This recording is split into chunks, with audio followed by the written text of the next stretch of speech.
प्यारे बच्चों, जय जिनेंद्र। मैं राहुल जैन आप सभी का बहुत बहुत स्वागत करता हूं। प्यारे बच्चों, कैसे हैं आप सब?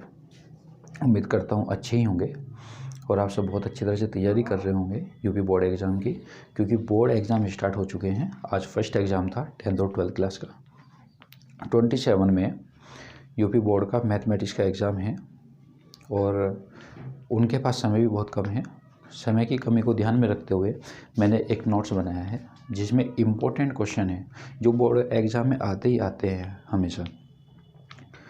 उन क्वेश्चन का जो सॉल्यूशन है वो मैं अपने यूट्यूब चैनल के माध्यम से SD जैन कोचिंग सेंटर, इसके माध्यम से मैं आपको सभी सॉल्यूशन की जो वीडियो है वो प्रोवाइड करा दूँगा। आप सभी को बस इतना काम करना है, ये चैनल ओपन करके, और जितने भी इसमें क्वेश्चन मैंने दिए हुए हैं, ज़्यादा क्वेश्चन नहीं है, एक चैप्टर से लगभग ऐसे मान के चलो कि 40 या 50 क्वेश्चन हद से हद, और उनका सॉल्यूशन भी सब मिल जाएगा आपको इसी वीडियो में। एक चैप्टर की लगभग 3-4 वीडियो आपको मिलेंगी। 4 वीडियो में आपका पूरा चैप्टर कंप्लीट हो जाएगा। समय भी कम लगेगा और तैयारी भी ज़्यादा होगी आपकी। ठीक है, बस आप इसको अच्छी तरह से समझ लेना। ठीक है, होता क्या है स्टूडेंट, हमारे साथ जब हम बोर्ड एग्ज़ाम की तैयारी कर रहे हों तो हम सभी क्वेश्चन को करने की कोशिश करते हैं।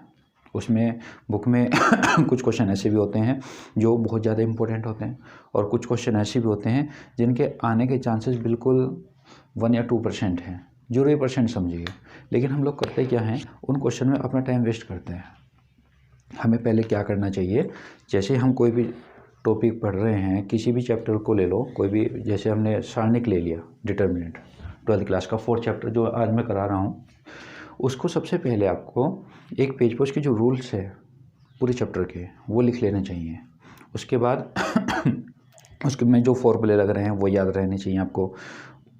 सर ने आपको जो भी कुछ कराया होगा उस चैप्टर से संबंधित, क्लास में जो भी इम्पोर्टेंट टॉपिक उसमें से आपको बताए गए हैं उनको आपको तैयार कर लेने चाहिए, और जो ट्यूशन में आपको सर ने बताए हों उनको भी अच्छी तरह से रिवाइज कर लेना चाहिए।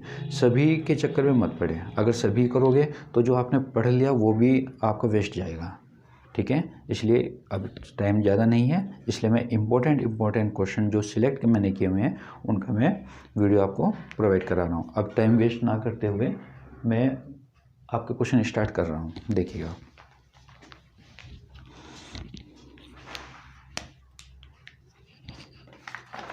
सबसे पहले रूल समझ लीजिएगा, क्योंकि कुछ स्टूडेंट ऐसे हैं जो नए हैं या जिन्होंने ये टॉपिक नहीं पढ़ा है, ऐसा भी हो सकता है। इसलिए थोड़ा सा रूल पे ध्यान दीजिए, उसके बाद क्वेश्चन पे चलेंगे। आप समझ ही गए चैप्टर नंबर 4 सारणिक डिटर्मिनेंट, और ये CBSE और यूपी बोर्ड दोनों के लिए लाभदायक है, दोनों के लिए आपको फ़ायदेमंद रहेगा ये। चलिए शुरू कर रहे हैं। Rule number 1,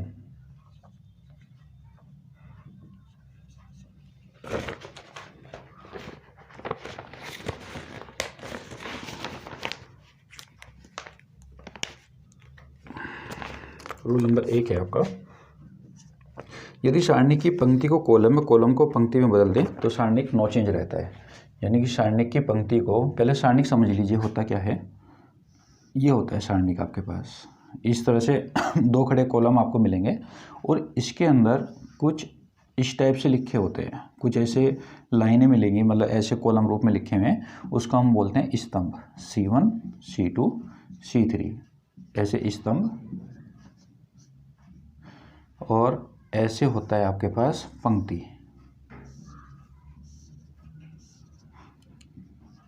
R1 R2 R3 इनको बोलते हैं हम पंक्तियाँ। आप ऐसे याद रखिएगा, क्योंकि पंक्ति कैसे होती है, कोई भी पंक्ति आप खड़ी करें तो पंक्ति ऐसे होती है और कॉलम ऐसे खड़े होते हैं, स्तंभ ऐसे खड़े होते हैं। तो स्तंभ ऐसे मिलेंगे आपको और पंक्ति आपको ऐसे मिलेंगे। फॉर एग्जांपल आपके पास ऐसे कोई सारणिक दिया हुआ है, 3 4 5 2 1 -1 3 0 5 ये तो हो गया कॉलम, इसको बोलेंगे हम C1 C2 और ये C3। ये है R1, ये R2 और ये R3। ऐसे R1 R2 R3 C1 C2 C3। ठीक है, तो ये तो पहचान होगी सारणी की। रूल पे चल रहे हैं, हम पढ़ रहे थे यदि सारणी की पंक्ति को कॉलम में बदल दें, शॉर्टकट में लिख रहा हूँ, पंक्ति को कॉलम में और कॉलम को पंक्ति में चेंज कर दें तो सारणिक नो चेंज रहता है। सारणिक जो है आपका वो नो चेंज रहेगा, यानी कि वो बदलेगा नहीं, सेम रहेगा। जैसे 3, 4, 5, 6 आपने पंक्ति को कॉलम में बदल दिया, यानी कि पहली पंक्ति क्या है आपके पास 3, 4, इसको ऐसे लिख लो। दूसरी पंक्ति 5, 6, तो इसकी वैल्यू नहीं बदलेगी, सेम रहेगी दोनों के दोनों। ठीक है, सेकंड रूल पे चलते हैं। सेकंड रूल है हमारा, सारणिक की दो पंक्ति या दो स्तंभ बराबर होते हैं यदि सारणिक की कोई दो पंक्तियां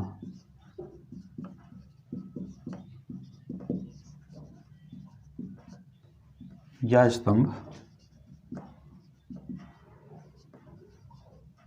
समान हो,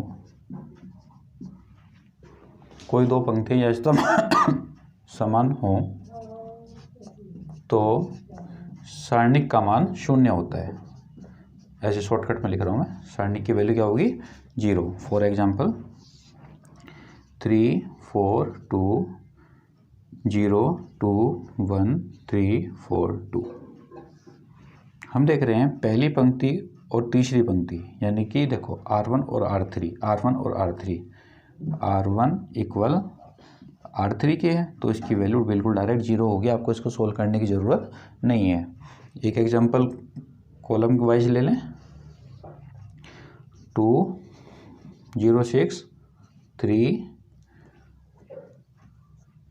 2, 0, 6, 4, 5, 7।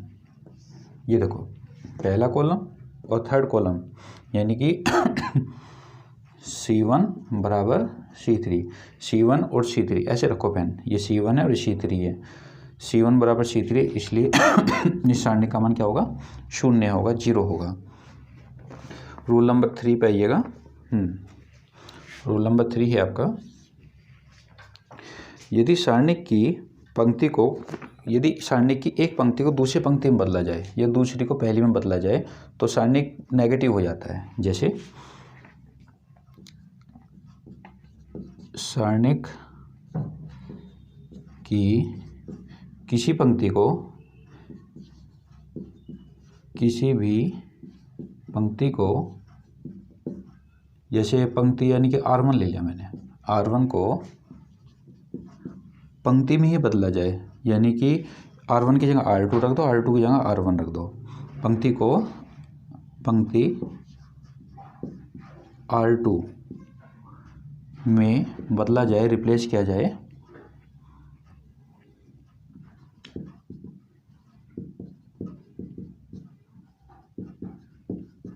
तो सारणिक जो होगा आपका वो नेगेटिव हो जाएगा। तो जो सारणिक होगा आपका ये वाला वो नेगेटिव सारणिक हो जाएगा, यानी कि उसके आगे एक माइनस आ जाएगा।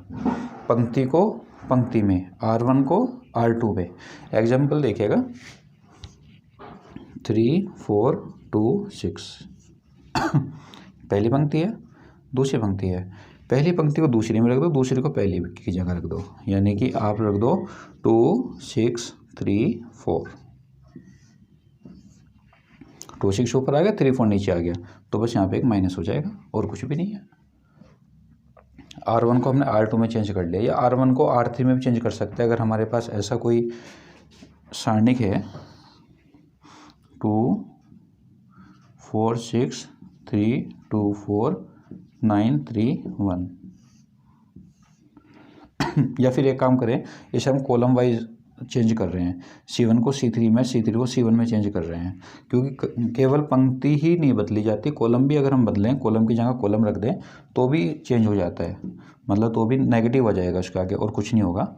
ऐसे 3, 4, 1 है, 6, 4, 1, 6, 4, 1 और 2, 3, 9, 641 आपके पास C3 है, C3 को हमने C1 पे रिप्लेस कर दिया, और 239 C1 है, उसको हमने C3 की जगह रिप्लेस कर दिया, तो सारणिक का मान बस नेगेटिव हो जाएगा और कुछ नहीं होगा। 4 2 3, इसके आगे बस ये नेगेटिव लग जाएगा, माइनस। क्लियर हो गया। एक बार फिर देखिएगा सारणिक की पंक्ति को कॉलम में, कॉलम को पंक्ति में चेंज करें तो सारणिक नो चेंज रहता है। देखिए 3 4 फर्स्ट रो है, हमने उसका फर्स्ट कॉलम बना लिया। 5 6 सेकंड रो है, उसका हमने सेकंड कॉलम बना लिया, तो सारणिक क्या रहेगा, नो चेंज रहेगा। इसके बाद यदि सारणिक की कोई दो पंक्तियाँ, दो स्तंभ बराबर हों तो सारणिक का मान 0 होता है। जैसे ही देखिएगा इसमें 3 4 2 और 3 4 2, R1 और R3 इक्वल हैं, तो इसका मान 0 होगा। C1 बराबर C3, C1 ये है, C3 ये है, दोनों सेम है ना, तो इस पूरे का सारणिक की वैल्यू 0 हो गया। आपको इसको ओपन करने की ज़रूरत नहीं है। फिर भी अगर आप ओपन कर भी लिया आपने तो दिक्कत कुछ नहीं है, आपके पास डायरेक्ट 0 आएगा। वैसे भी ओपन करने के बाद भी 0 ही आएगा। तीसरा रूल, सारणी की किसी भी पंक्ति R1 को R2 में बदला जाए, मतलब चेंज किया जाए, तो सारणिक जो होगा वो आपके पास नेगेटिव सारणिक हो जाएगा, उसका आगे माइनस आ जाएगा और कुछ नहीं होगा। ठीक है, एग्जाम्पल आपके सामने है। रूल नंबर 4 देखिएगा, इसको नोट कर लीजिए आप सब।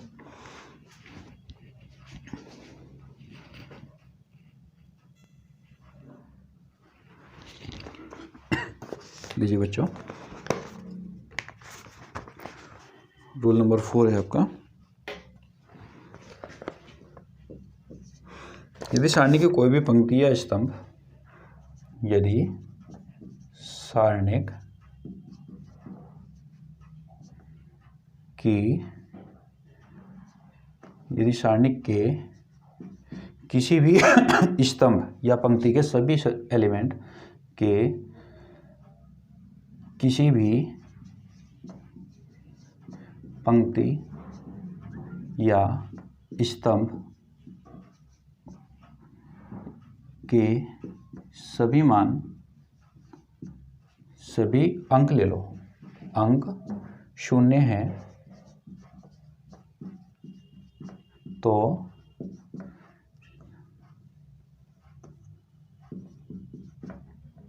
जो सारणिक होगा वो 0 के इक्वल होगा। सारणिक के किसी भी सारणिक के, मतलब सारणिक के किसी भी पंक्ति के, जैसे कि मेरे पास ये है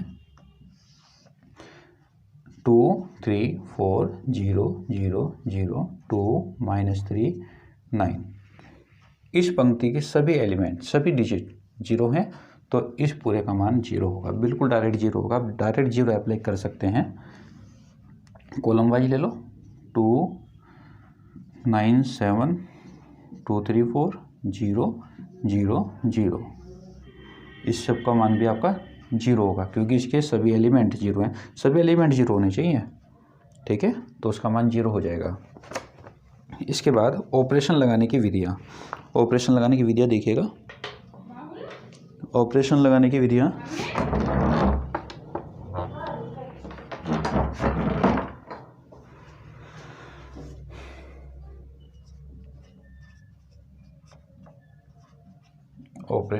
ऑपरेशन कैसे लगाने हैं वो देखिएगा। ये जो मैं ऑपरेशन लगाने के मेथड बता रहा हूँ, ये आपको कहीं लिखे हुए नहीं मिलेंगे किसी भी बुक में, ये मेरे अपने तरीके हैं। देखिए, फर्स्ट रूल क्या है ऑपरेशन लगाने का, अगर आपको 3 1 ऐसे मिलते हैं, 3 1 ऐसे मिलते हैं, यानी कि कॉलम रो वाइज आपको 3 1 मिले, तो आप इसको ऑपरेशन लगाओगे यहाँ पे, C1 replace by C1 minus C2 और C2 replace by C2 minus C3। C1 में से C2 माइनस करेंगे तो ये 0 हो जाएगा, और C2 में से C3 माइनस करेंगे तो ये 0 हो जाएगा। ठीक है, और फिर इसके अकॉर्डिंग हम इसको ओपन कर देंगे, आपका आंसर आ जाएगा। फर्स्ट रूल ये है ऑपरेशन लगाने का। सेकंड रूल क्या है, अगर आपके पास 3 1 ऐसे मिलते हैं तो आप R1 लेकर चलोगे, R1 माइनस R2 और R2 माइनस R3। R1 में से R2 माइनस करोगे तो R1 चेंज होगा, मतलब 0 हो जाएगा। R2 में से R3 माइनस करोगे तो ये 0 हो जाएगा। और जिस सारणिक में जितने 0 होते हैं वो उतना ही आसान होता है। अभी देख लो, इसमें तीनों 0 हैं, तो सारणिक का मान डायरेक्ट 0 हो गया। अगर हमारे पास 2 0 मिल जाए तो हमारा सारणिक बहुत सिंपल हो जाता है सोल्व करना। तो इस कंडीशन में आप ऑपरेशन लगाओगे, R1 replace by R1 minus R2 और R2 replace by R2 minus R3। ध्यान ये रखना कि जिसमें से हम माइनस कर रहे हैं वो ही रिप्लेस होगा। जैसे कि मैंने R1 में से R2 माइनस किया तो R1 चेंज होगा, ना कि R2। R2 में से R3 माइनस कर रहे हैं तो R2 चेंज होगा, ना कि R3। ठीक, ध्यान रहेगा इतना। ज़्यादातर स्टूडेंट को पता क्या प्रॉब्लम आती है, ऑपरेशन में प्रॉब्लम आती है। वो ये कहते हैं कि हमें पता नहीं लगता कहाँ पे C1 लगाना, कहाँ पे C2 लगाना है। तो इस तरह से आपकी ऑपरेशन लगाने की प्रॉब्लम भी सोल्व हो जाएगी। और बाकी जब हम क्वेश्चन करेंगे तब के तब बताता रहूँगा मैं, ठीक है। बस अभी क्वेश्चन स्टार्ट कर रहे हैं आगे। हाँ, कुछ इसमें सरसोमिकाएँ आएंगी जो आपने 8th क्लास में भी पढ़ी हुई हैं। एक बार मैं लिखवा देता हूँ सभी सरसोमिकाओं को। यूज़ ज़रूर होंगी, मैं कहीं ना कहीं बीच में यूज़ उनका होना है। पहली सरसोमिका है आपकी, ये सरसोमिका हमेशा याद रखनी चाहिए। फर्स्ट a + b का whole square, a² + b² + 2ab। पहली सरसोमिका, अगर माइनस है तो यहाँ माइनस आता है। दूसरा a² - b², a + b और a - b। तीसरी सरसोमिका है a + b का whole cube, a³ + b³ + 3ab × a + b। Plus है तो ऑल प्लस होता है, माइनस है तो टोटल सब माइनस हो जाएंगे। जहाँ पे आपको प्लस दिखाई दे रहा है वहाँ पे माइनस कर दो, आपका फॉर्मूला अपने आप बदल जाएगा। फोर्थ फॉर्मूला है आपका a³ + b³ a + b, a² + b² plus में -ab। याद करने का तरीका ध्यान रखना। याद करने का तरीका क्या है इसका, अगर यहाँ पे प्लस आए तो यहाँ पे प्लस रहेगा और यहाँ का साइन चेंज कर देंगे, माइनस का हो जाएगा। और अगर यहाँ पे माइनस आ जाए तो यहाँ भी माइनस रहेगा और यहाँ पे प्लस होगा। एक बार फिर सुन लीजिए, जो साइन यहाँ पे होगा वो यहाँ पे होगा, यहाँ पे उसका उल्टा। देखो यहाँ प्लस है तो यहाँ प्लस और यहाँ माइनस, और यहाँ माइनस है तो यहाँ पे माइनस और यहाँ प्लस। ऐसे ही याद होगा, वरना याद होने का कोई चांस नहीं है इसके। पांचवा फॉर्मूला a + b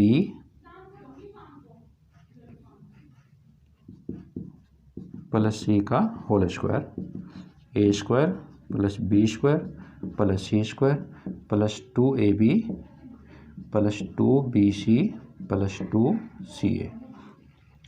ये फॉर्मूले हैं हमारे पास। ये कहीं भी आ सकते हैं आपके पास, 10th क्लास में, 12th क्लास में, ठीक है, आपके पास 8th क्लास में। 8th क्लास से स्टार्टिंग होते हैं। वैसे आपको बता दूं मैं जानकारी के लिए, ये जो आते हैं ना ये फॉर्मूले, ये आते हैं हमारे पास 7th क्लास में। हमने तो 7th में ही पढ़े थे, ये 7th क्लास में आते हैं। ये 8th क्लास में आते हैं, ये यहाँ से लेके लास्ट तक ये 8th क्लास में। 7 और 8th क्लास में आते हैं और उसके बाद ये आते ही जाते हैं। जब तक आपकी पढ़ाई होगी तब तक आप BSc कर लो, आप लोग कंपटीशन की तैयारी कर लो। हर कंपटीशन के एग्ज़ाम में इन फॉर्मूलों की हेल्प लगती ही लगती है। आप BTC कर रहे हो, आप 10th क्लास की तैयारी कर रहे हो, कहीं की भी तैयारी कर रहे हो, ये फॉर्मूले ज़रूर आपको यूज़फुल होंगे, ठीक है। इनको अच्छी तरह से याद रखना। फ़िलहाल आप इसी में देख लेना, सारणिक में भी आपका ये वाला और ये वाला फॉर्मूला लगना ही लगना है। फिर सारणिक में पता चल जाएगा आपको कितना यूज़फुल है। इसके बाद 3 सरसोमिकाएँ, मैथमेटिक्स की 3 सरसोमिकाएँ थी। एक सरसोमिका sin² थीटा + cos² थीटा बराबर 1। दूसरी सरसोमिका sec² थीटा - tan² थीटा = 1। ये tan स्मॉल बनाए। तीसरी सरसोमिका है cosec² थीटा - cot² थीटा = 1, ठीक है।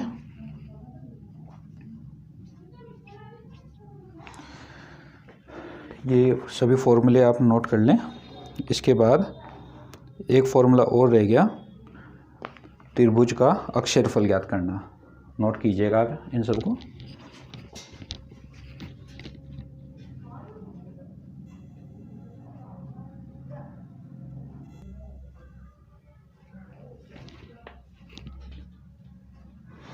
चलिए स्टूडेंट शुरू कर रहे हैं। आप सबसे फर्स्ट क्वेश्चन लीजिएगा इसका।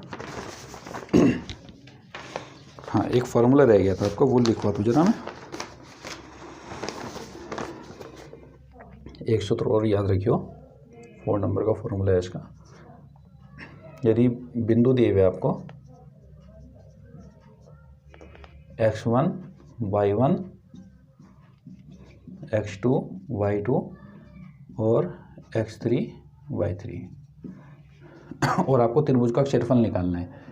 त्रिभुज का क्षेत्रफल, तो इसका फॉर्मूला होता है हमारे पास area is equal to 1/2 x1 y1 x2 y2 x3 y3 और यहाँ पे तीसरा कॉलम अपने आप बना लेना। ये सारणिक मेथड से निकलता है आपका।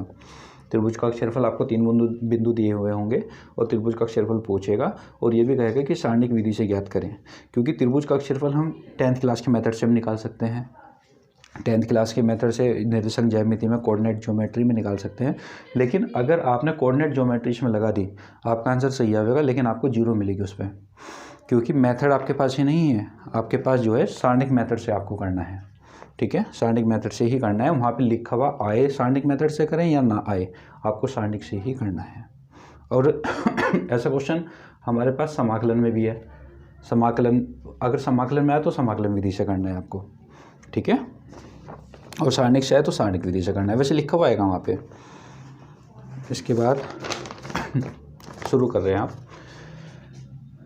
एक सबसे जो मेन रूल है सारणिक ओपन करना, इस नियम का खास ध्यान रखना, ये वाला।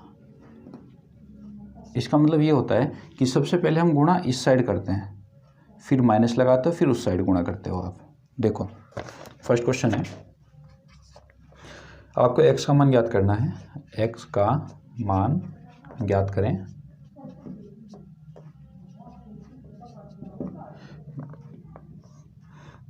टू 4 5 1 2x 4 6x, ये गिवन है आपको, और आपको x की वैल्यू निकालनी है। x का मान आपको ज्ञात करना है। कीजिएगा x का मान। ये देखो, ये साइन याद रखना, ये वाला साइन। सबसे पहले इधर मल्टीप्लाई करो। देखो ये डायरेक्शन कहाँ पे, इस साइड है ना, तो इधर मल्टीप्लाई करो पहले। 2 एकम 2 माइनस 5 चौक 20। देखो पहले इसको ध्यान दो, 2 एकम 2, फिर माइनस लगाए ये वाला, फिर ये वाला, यानी कि उस साइड मल्टीप्लाई होगी। 5 चौक 20 बराबर, फिर इधर देखो 2x² 2x से मल्टीप्लाई x में करें 2x² माइनस 6 चौक 24। अब आप करें x² एक साइड, आप इसको लिख दो -18, इसको उधर लेके आओ +24 इज इक्वल टू 2x²। तो 24 माइनस 18 6 हो जाएगा, इज इक्वल टू x², 2 से कट किया 3 आ गया, x² इज इक्वल टू 3, यानी कि x की वैल्यू आएगी ±√3। यही आपका आंसर है। इसके बाद सेकंड क्वेश्चन देखो, सेकंड भी कुछ इसी टाइप का क्वेश्चन है।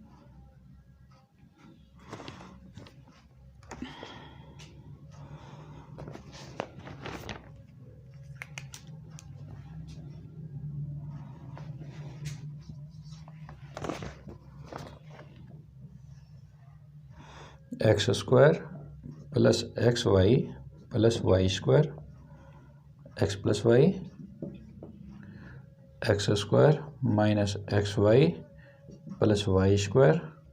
xy + y² x - y। आपको इसकी वैल्यू निकालनी है। अब इसकी वैल्यू कैसे निकालोगे वो देखिएगा। ओपन कीजिएगा इसको, इसका मल्टीप्लाई इधर, पहले ये वाला रूल लगाओ, इसका मल्टीप्लाई इधर x - y into x² + xy + y²। फिर माइनस, देखो अभी तो ये मल्टीप्लाई हुई, फिर ये वाला माइनस लगाओ इसका मल्टीप्लाई इसमें x + y और x² - xy + y² x² - xy + y²। अब देखो मैंने भी आपको यहाँ पे एक रूल लिखवाए थे कुछ, अभी नोट कराए थे। तो ये वाला फॉर्मूला चेक कीजिएगा वहाँ पे, a minus B A square plus B square plus A B, यानी कि A cube minus B cube का फॉर्मूला बन रहा है X cube minus Y cube minus ये एक्स प्लस वाई, प्लस आ रहा है तो इसमें माइनस आ रहा है यानी कि यहाँ बनेगा आपका formula X cube plus Y cube का formula.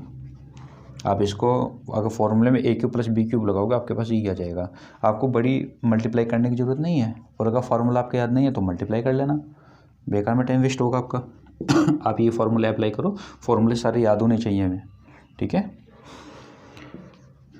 X cube minus Y cube, minus से साइन चेंज करो, minus X cube minus Y cube, X cube से एक्स क्यूब कैंसिल हुआ, minus 2 Y cube, minus Y cube minus का 2 Y cube, ठीक है। अब next question देखिएगा, इसको फटाफट नोट कर लीजिए। क्वेश्चन नंबर 3 पे चल रहे हैं।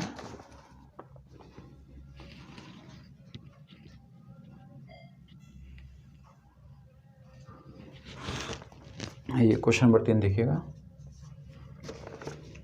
a बराबर 101,012 101,012 004, तो सिद्ध करो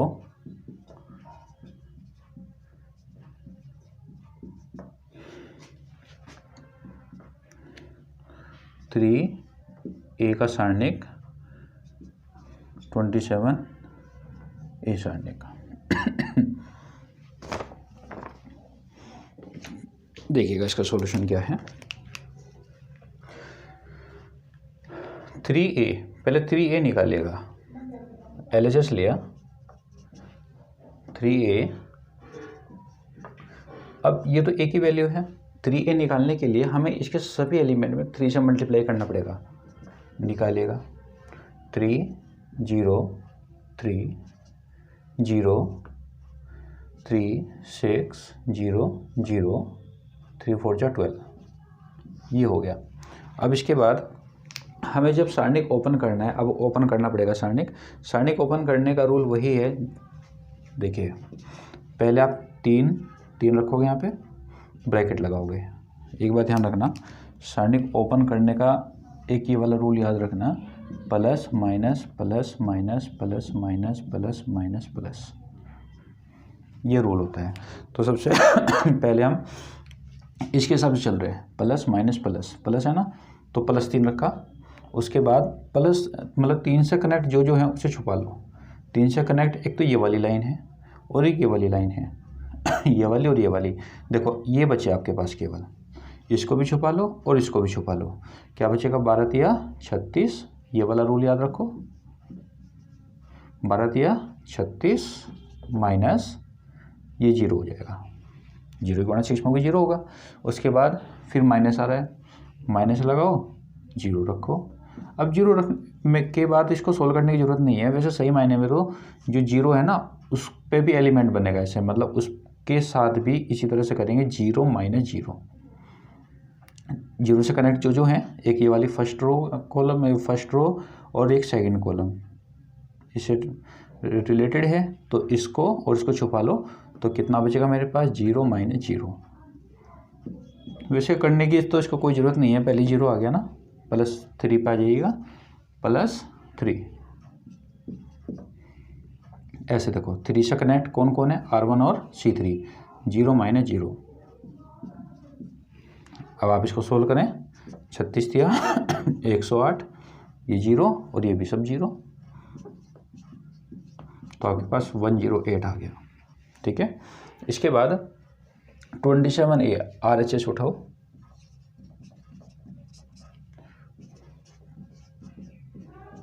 27A 1 0 1 0 1 2 0 0 4, ऐसे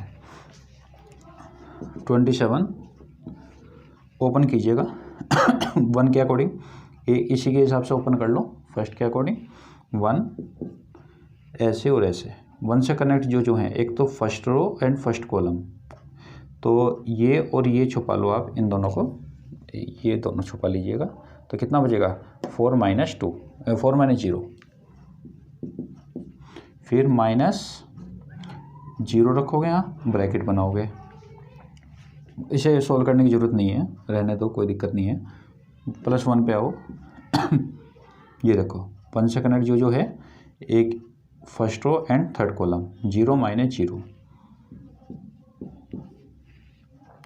तो ये हो गया आपके पास 27, 4 -0 +0,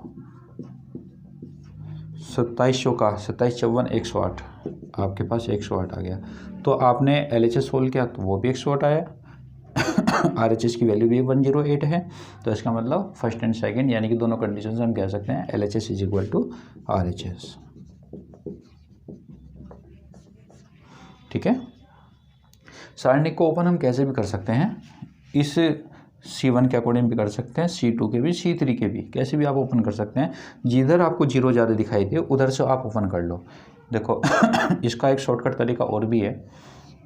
C1 के अकॉर्डिंग आप ओपन कर सकते हैं इसको। जैसे ये था आपके पास 1 0 1 0 1 2 0 0 4। आपको ये सारणिक सोल्व करना है, ओपन करना है मतलब, तो आप इसको 1 के अकॉर्डिंग मतलब C1 के अकॉर्डिंग ही ओपन कर सकते हैं। देखो +1 ऐसे और ऐसे, 4 -0, फिर हम तो ऐसे सोल्व कर रहे हैं यानी कि प्लस माइनस यानी कि -0। अब जब बाहर 0 है तो अंदर तो सोल्व करने के आगे ज़रूरत ही नहीं है। फिर +0, फिर इसमें भी वही हाल है। और लिखना चाहो आप लिख लो, दिक्कत तो कुछ नहीं है। देखो अंदर कोई भी एलिमेंट आएगा तो 0 ही होना है, तो आपको दिक्कत कुछ नहीं है। यहाँ पे 4 1 जा 4, इसकी वैल्यू इतने की 4 ही आएगी। देखो इसकी भी 4 आ रही थी, इसकी भी 4 आएगी। आप कहीं से भी कैसे भी ओपन कर लें 4 ही आएगा आपके पास। ठीक है, नेक्स्ट क्वेश्चन पे चल रहे हैं। क्वेश्चन नंबर 4 देखिएगा।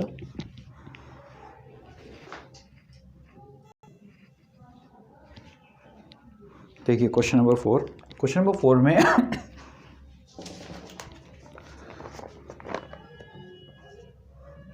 ए सारणिक आपको गिवन है 1 log b base a log a base b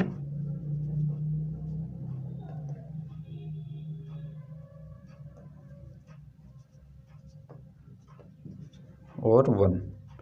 आपको इसकी वैल्यू निकालनी है। पहले तो लॉग के कुछ नियम याद होने चाहिए। लॉग के रूल लिखवा रहा मैं, याद रखना। अवकलन, समाकलन, सारणिक कहीं पे भी आ सकते हैं। रूल ऑफ लॉगरिथम,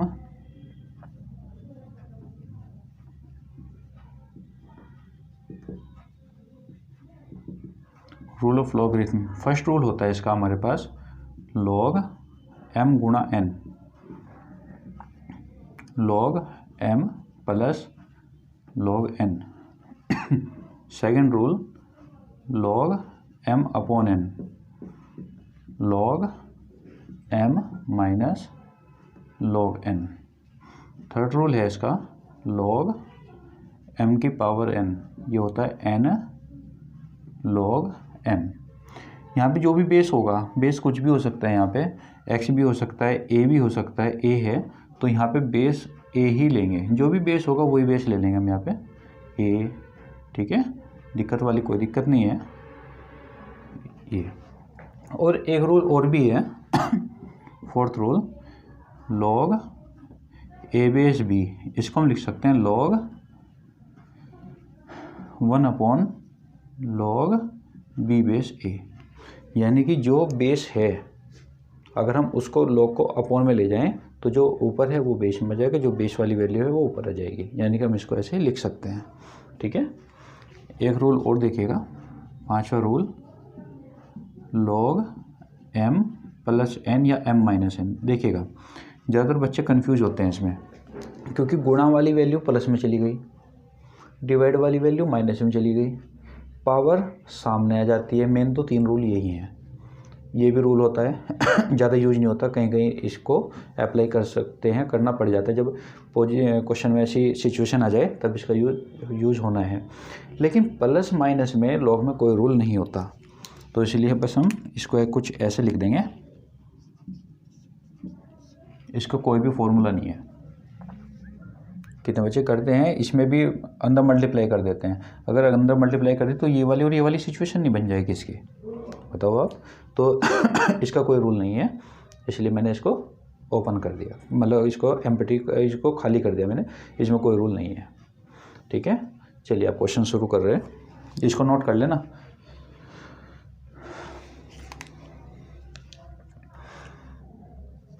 ए सारणिक, हमें ए सारणिक की वैल्यू निकालनी है। इसका मल्टीप्लाई इसमें माइनस इधर का इधर, ऐसे साइन जानते ही आप, बार बार बताने मुझे ज़रूरत नहीं है। 1 1 जा 1 माइनस इसका मल्टीप्लाई इसमें किया log A base B into log B base A. अब आप इसमें एक काम करो, ये वाला फॉर्मूला अप्लाई कर दो। ए बेस बी को अगर हम यहाँ पे चेंज कर दें तो ये 1 के अपॉन में आ जाएगा, यानी कि हो जाएगा 1 minus 1 upon log B base A into log B base A. ये और ये कैंसिल हो गए, तो यानी कि 1 माइनस 1 और 1 माइनस 1 क्या होता है 0। तो हमारे पास सारणिक की वैल्यू क्या आएगी 0। इसके बाद अब थोड़ा सा हाई लेवल के क्वेश्चन आ गए आपके। ठीक है, इस हाई लेवल के क्वेश्चन को मैं नेक्स्ट वीडियो में डालूंगा। इस वीडियो में ये जो फर्स्ट पार्ट है, वरना फिर बहुत लॉन्ग हो जाएगा ये। अभी ये आधे घंटे से ऊपर हो गया आपका वीडियो, 36 मिनट की वीडियो है आपकी ये। ठीक है, सेकंड पार्ट, इसके बाद सेकंड पार्ट आएगा, उसमें मैं क्वेश्चन नंबर 5 से स्टार्टिंग करूँगा। 4 क्वेश्चन यहाँ पे हो गए, प्लस इसके जो भी बेसिक वगैरह थे वो मैंने आपको सब क्लियर कर दिया। ठीक है, आपको अगर इससे वीडियो संबंधित जो भी आपके कमेंट्स वगैरह हों वो सब मुझे बता देना, जैसे भी रहेगा। जो भी आप लोगों की इसमें इस वीडियो के बारे में सोच हो, जो भी आपका विचार आए। ठीक है, और अगर आपको लगता है कि इससे आपको फ़ायदा मिल रहा है तो आप इसको अपने दोस्तों पर भी सेंड कर देना, ताकि उनको भी थोड़ा बहुत फ़ायदा मिल जाए इस वीडियो से। तो ठीक है, मिलते हैं आपको सेकंड पार्ट में, तब तक के लिए आपको जय जिनेंद्र।